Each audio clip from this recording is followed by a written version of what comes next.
Thank you, Madam Deputy President.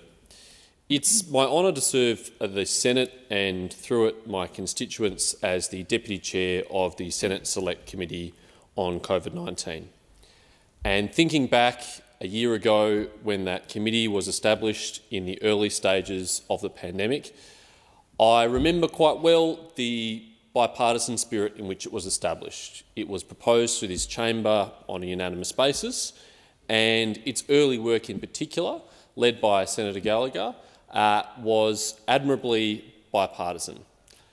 Unfortunately, I think what's happened over time is that pressure has been brought to bear on that committee and on Labor MPs and senators to walk away from the bipartisan spirit in which the early response to COVID-19 was characterised by, and to seek to make partisan opportunities from the pandemic.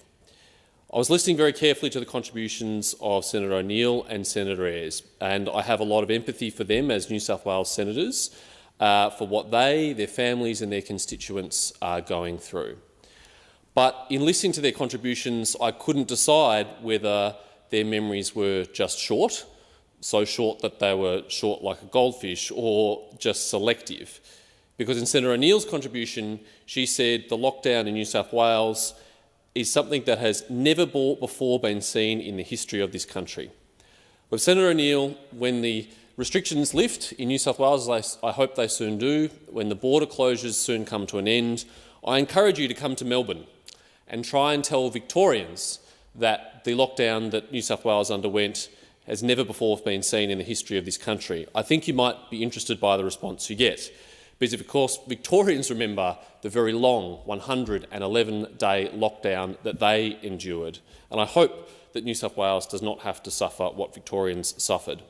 Labor senators throughout question time talked about the 34 very tragic deaths that have occurred so far in the outbreak in New South Wales. And indeed, they are tragic, and indeed that is 34 deaths more that any Australian would like to see. Unfortunately, it makes me recall the more than 800 deaths that occurred in Victoria last year in our lockdown. Sadly, we have been here before. Senator Ayres, I apologise, in his contribution talked about the misinformation that have been contributed in this debate, and yet curiously omitted from his attacks on some others in this place was any criticism of his own colleagues and the way in which they've contributed to misinformation in this debate.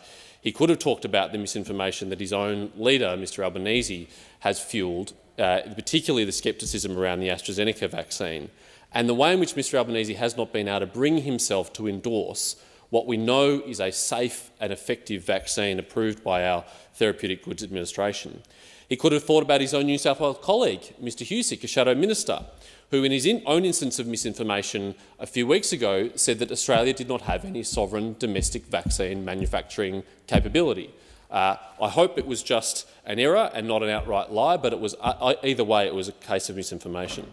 He could have thought about the Labor Party's hand-picked candidate in Higgins, who on her social media pages like Twitter and on an episode of Q&A has baselessly undermined the effectiveness of the AstraZeneca vaccine in a way that is very dangerous given the millions of doses we have of that vaccine and given the domestic manufacturing capacity we have of that vaccine.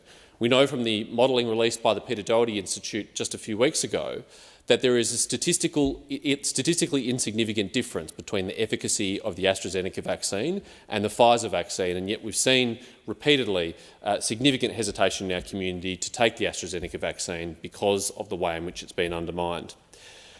They could have instead taken the route of some of their more responsible colleagues. I pay tribute to the member for Maribyrnong, Mr Shorten, who visited the AstraZeneca facility in Melbourne, the CSL facility, and congratulated the workers for the amazing work that they're doing producing an Australian-made vaccine to this virus.